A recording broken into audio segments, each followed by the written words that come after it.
Man, for the longest time, I really thought I was the only person who watched this show. Seriously, like I tried so hard to get other people to get into this thing. I truly thought for the longest I was the only one to watch this show. I got all the way through season 2 up until the finale, and then for some odd reason, everybody on Twitter decided they wanted to spoil the damn show. Now, where the hell did all you guys come from? I haven't seen anybody on this damn show for 6 weeks. I haven't seen anybody for 6 weeks talking about this show. Now everybody on Twitter and their grandmother watched The White Lotus. Y'all are something else. Boy, I tell you. Y'all are something else. But I'm glad everybody's starting to catch on because this thing is fucking phenomenal, man. So here we are, guys. The White Lotus, Season 2.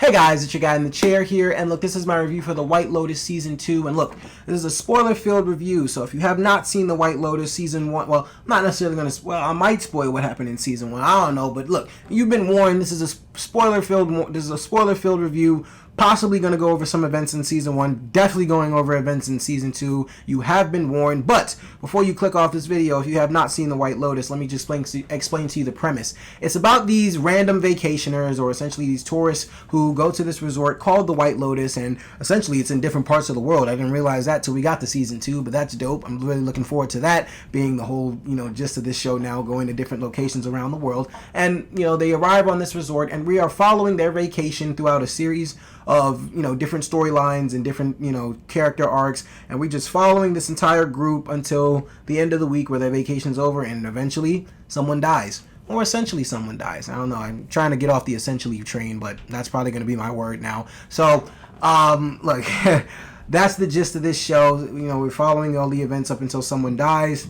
And while that does sound like a very simple premise, it's actually very interesting because each season follows a theme. And like I said, Season 2 really brought to light a lot of this, because when I was watching Season 1, I feel like I was really just trying to catch on to what this show was, and I was really just focusing more on not necessarily what the show was trying to tell me, but like I was focusing on something actually like popping out at me, like this show actually like throwing twists and turns at you, and it doesn't necessarily do that.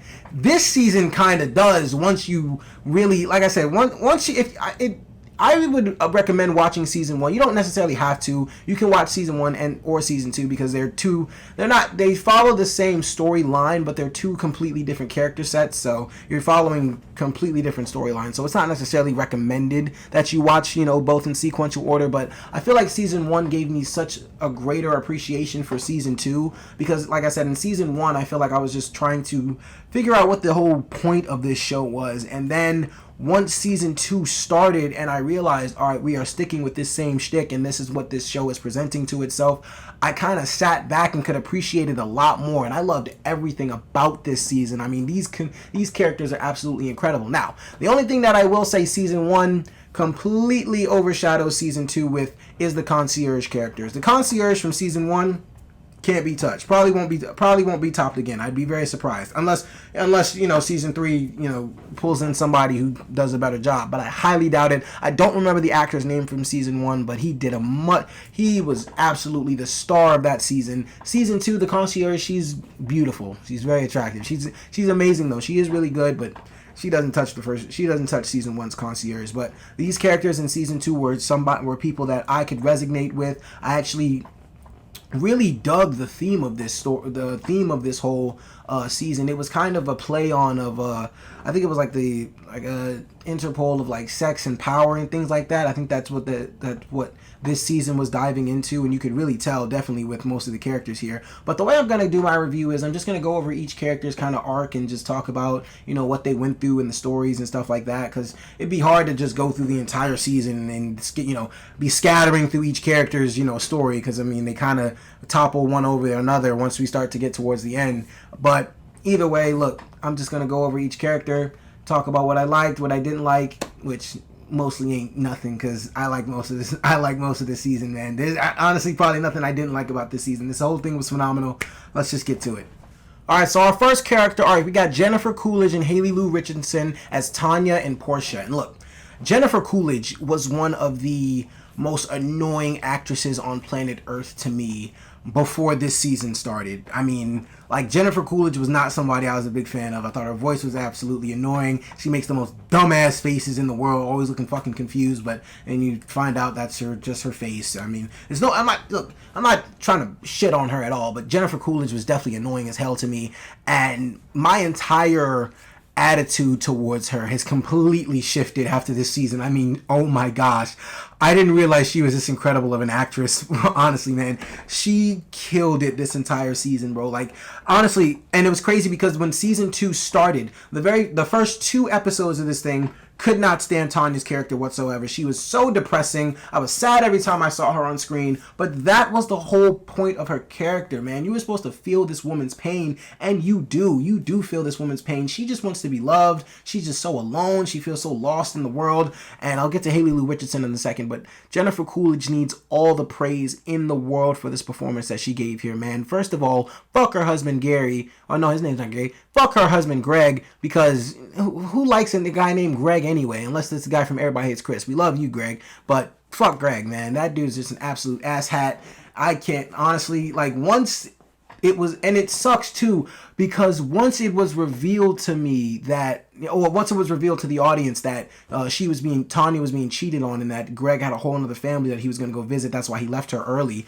Once, like, that was presented to us, I felt so bad for her, and my sympathy kind of turned into, favoritism towards her. And it took all of that. Like, before, it took all of that just for me to honestly side with her. And honestly, that just brings her character, that shows her character in a whole new light. That just shows how powerful her character was. Like, you don't honestly feel her pain until you see her actual situation be flushed out through this entire season.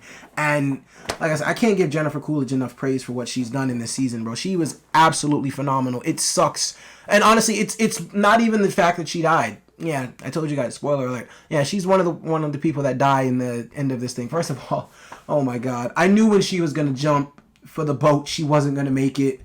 Why that had to be her death, I don't know. I can laugh about it now, but I was just shaking my head when that's how she went out. I was so sad to see her go out that way. That really sucked. But I mean, look, Jennifer Coolidge was absolutely incredible this entire season. Haley Lou Richardson is an incredible actress, but her character Portia, that's what you get, Portia, because you left Albie and you just was an absolute bitch and you wanted to be with Fun Guy. Fun Guy ended up being a complete and total fuckboy. That's what you get. Portia was a good character. She wasn't anybody. And look, like I said, the entire theme of this season is based off of sex and power and basically where that can get you. And it's like, when you're enticed by certain things or by what certain people can give you, it's like you're drawn to them. It's incredible. Seriously, like the entire lesson that this whole season teaches is just really something that can resonate with you as long as you're, capturing what the season is trying to teach you. Because like I said, honestly, it's making me want to go back and revisit season 1, because clearly there was a lesson in season 1 that I missed. But season 2 had my eyes wide open to everything that was going on. Honestly, absolutely incredible. But as far as these two ladies go, look, Tanya, Jennifer Coolidge, you were a masterclass. I am so sorry for all the times I shit on you in the past, not on my channel, because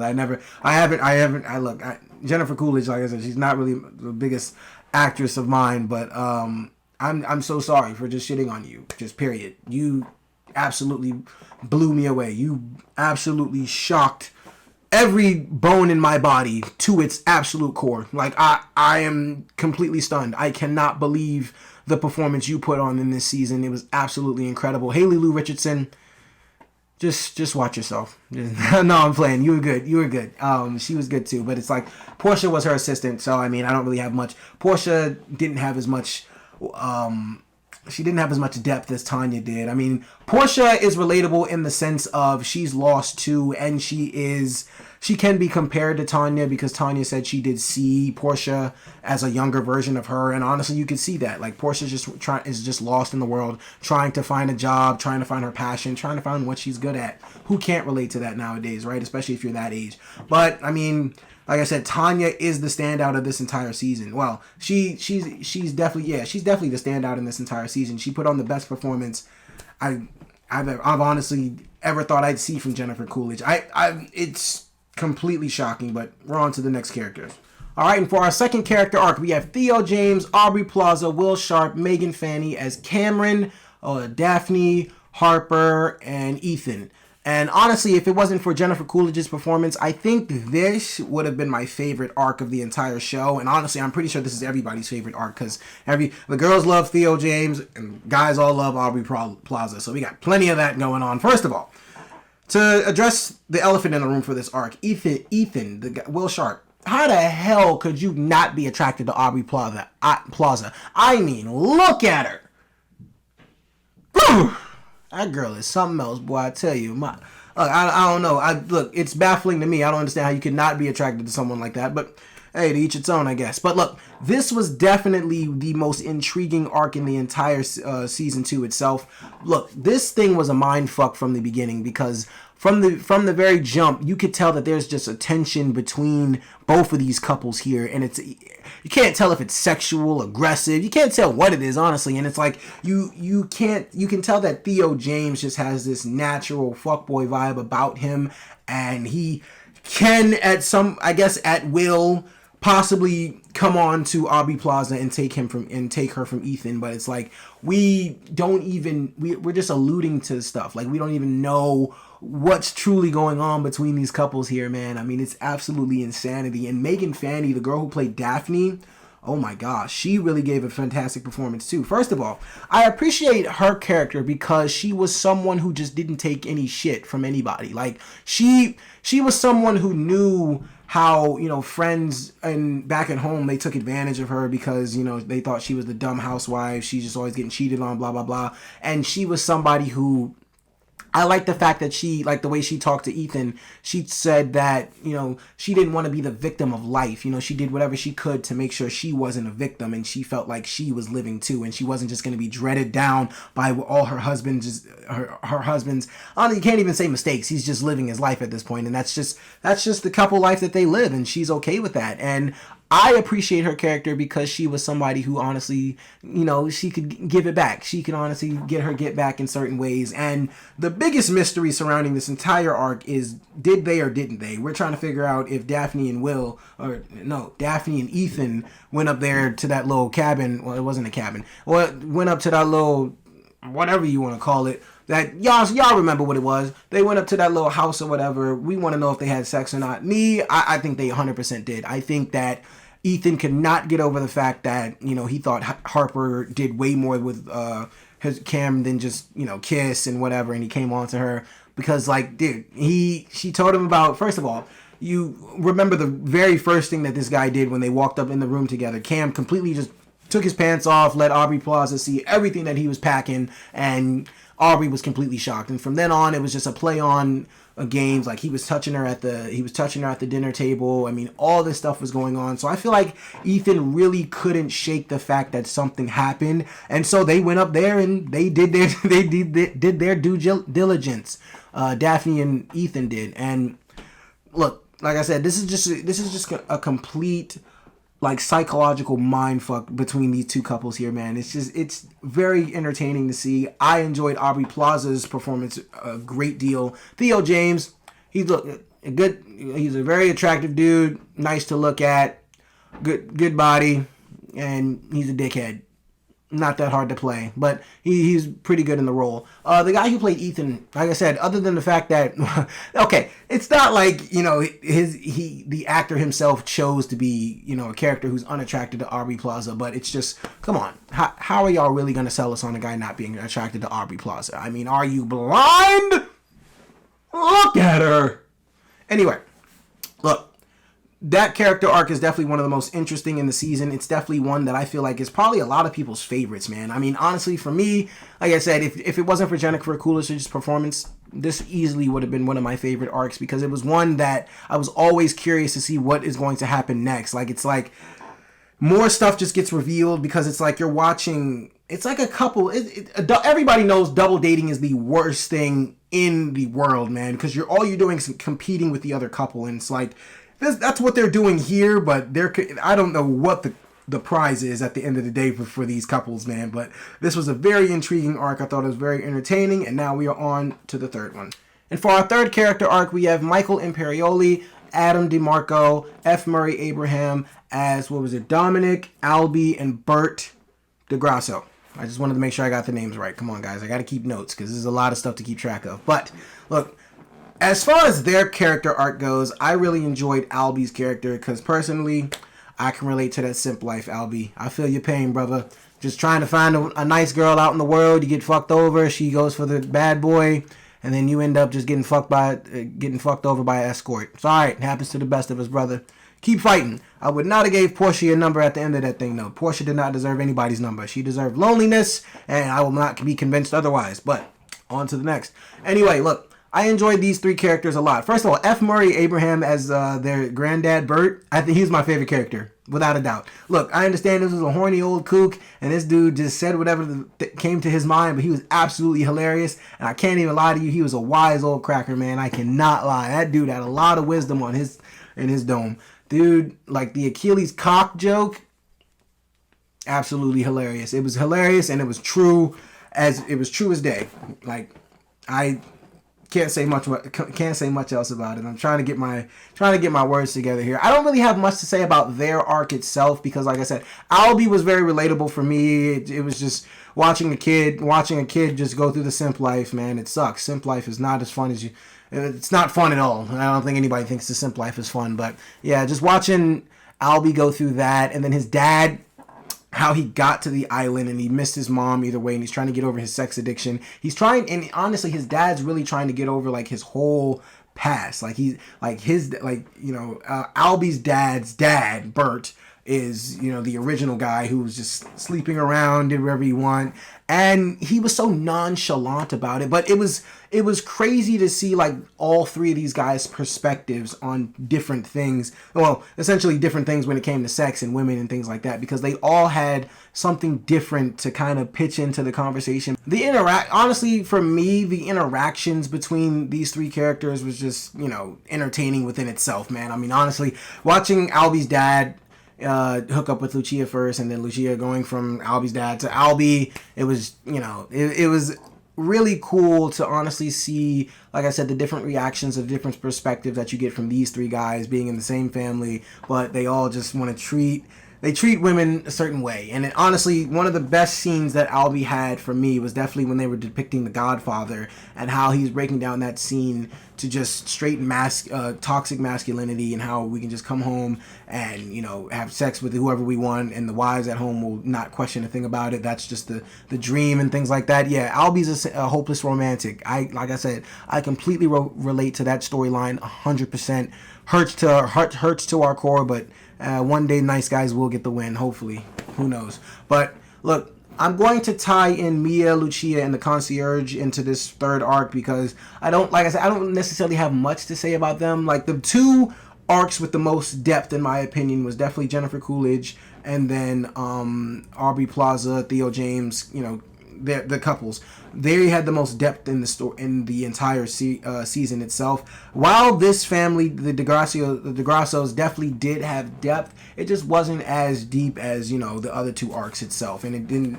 Like I said, they were cool, but Mia and Lucia, look, I thought they were great additions to this season because, like I keep saying, the overall theme of this thing is sex and power, and these two girls used every gift that they possibly had to get ahead in the certain positions. Like, Mia did what she had to do to get the piano job in the hotel, and she's a fantastic singer. Lucia, she used that, she used her pussy power to go ahead and fuck over a guy for 50,000 euros. Do what you got to do, girl. Hey, it is what it is. You guys get to do what you guys got to do to live your life. But I thought they were great additions to the show as well. I really enjoyed their characters. Mia, I actually enjoyed Mia a lot more than Lucia. Lucia was cool, but Mia, I thought, was a shining star. I really enjoyed just her character in general. People might be alluding honestly, you might be alluding to the fact that she might have been my favorite because of the lesbian scene between her and the concierge. First of all, I knew the concierge had a body under her little work uniform. I knew under all that stress and that stress and whatever word I'm thinking of, under all that was a fantastic Victoria's Secret model's body, and we got that ass shot. That thing was incredible, boy. But look, I'm getting too out of pocket here. Anyway, look, this overall, this entire season was just absolutely incredible, guys. Like I said, the concierge in this was not better than season one's, but season one's, I believe, played a much bigger role than the concierge here in season two. She was very good as well. Mia and Lucia were great characters.